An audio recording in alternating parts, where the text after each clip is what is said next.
चांद्यापासून बांध्यापर्यंतच्या सामान्य कास्तकार बांधवांसाठी आता आपला मित्र उदय लाड घेऊन आला अनोखा व्हिडिओ पाहण्या सर्वांचे शेती मित्र करतो आता स्वागत। जो चांद्यापासून बांध्यापर्यंतचा सामान्य सोयाबीन उत्पादक कास्तकार बांधव आहे त्याच्यासाठी सध्याची ही सर्वात महत्त्वाची ब्रेकिंग न्यूज। जी ब्रेकिंग न्यूज सामान्य सोयाबीन उत्पादक कास्तकार बांधवांसाठी सध्या अत्यंत महत्त्वाची आणि अत्यंत फायद्याची। ज्या ब्रेकिंग न्यूज अनुसार आता 15 मे नंतर देशांतर्गत बाजारामध्ये तब्बल 50% घटणार आहे सोयाबीनची विक्री।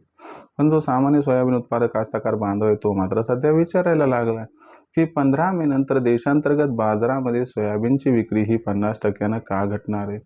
जर 15 मे नंतर देशांतर्गत बाजारामध्ये सोयाबीनची विक्री ही 50% घटली तर मग 15 मे नंतर याचा सोयाबीनच्या दरावरती कसा परिणाम होणार आहे। चला तर मग या सर्वात महत्त्वाच्या 100 प्रश्नांच्या आजच्या व्हिडिओच्या माध्यमातून प्राप्त करूयात उत्तरे। ज्यांना या प्रश्नांची अचूक उत्तरे जाणून घ्यायची असतील त्या सर्वांनी हा व्हिडिओ शेवटपर्यंत पाहावा। व्हिडिओ शेवटपर्यंत पाहत असताना जिथे व्हिडिओ आवडल्यासारखा वाटेल तिथे लाईक करा। जास्तीत जास्त सामान्य कास्तकार बांधवांपर्यंत हा अत्यंत महत्त्वाचा व्हिडिओ पोहोचवण्यासाठी व्हिडिओला शेअर करा। ज्यांनी चॅनल सबस्क्राईब केले नसेल त्यांनी सबस्क्राईब करून नोटिफिकेशन बेलला ऑल करा। यामुळे येणारा प्रत्येक व्हिडिओ आपल्या सर्वांना मिळत राहतो आता या ठिकाणी सतत।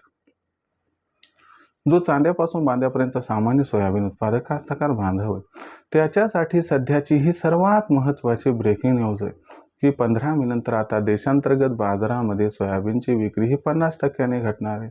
पण जो सामान्य सोयाबीन उत्पादक कास्तकार बांधव तो विचारायला लागला की 15 मे नंतर असं काय घडणार आहे की ज्याच्यामुळे सोयाबीनची विक्री ही तब्बल 50% घटणार आहे।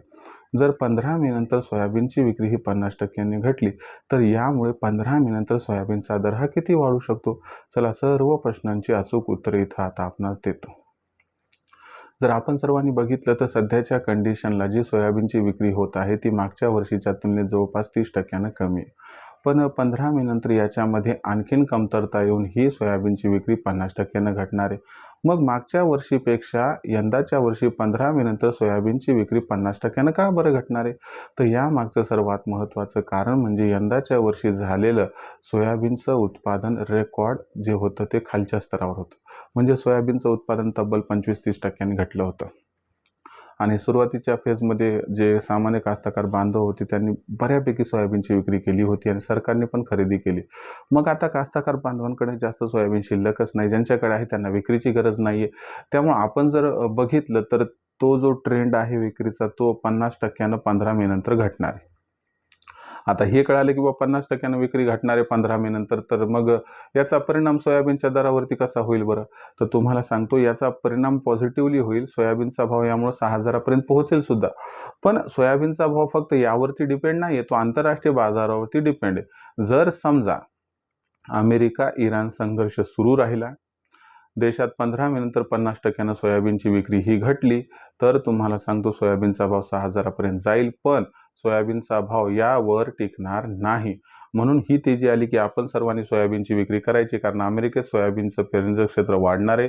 अल निनोमुळे भविष्यात जागतिक सोयाबीन उत्पादनात वाढ होणार आहे, त्यामुळे भविष्य काही उज्ज्वल नाही आहे। ही जी घट आहे सोयाबीनच्या अवकेची तर ही सोयाबीनच्या दराला 6000 पर्यंत पोहोचण्याची संधी देणार आहे। तिथं मात्र सोयाबीनची विक्री करून टाकायला हवी। आता भविष्यात देशांतर्गत बाजारामध्ये मग जी सोयाबीनची बाजारभाव पातळी ती कशा पद्धतीनं राहणार याबद्दल अधिक अचूक माहिती जाणून घेण्यासाठी कृपया पाहत राहा आवडतं यूट्यूब चॅनल शेती मित्र। व्हिडिओमधील माहिती मला वाटते आपल्याला आवडली त्यामुळे व्हिडिओस लाईक करा। सामान्य कास्तकार बांधवापर्यंत हा महत्त्वाचा व्हिडिओ पोहोचवण्यासाठी व्हिडिओ शेअर करा, सबस्क्राईब करून नोटिफिकेशन बेलला ऑल करा। यामुळे येणारा प्रत्येक व्हिडिओ आपल्याला मिळत राहतो आता इथं सतत।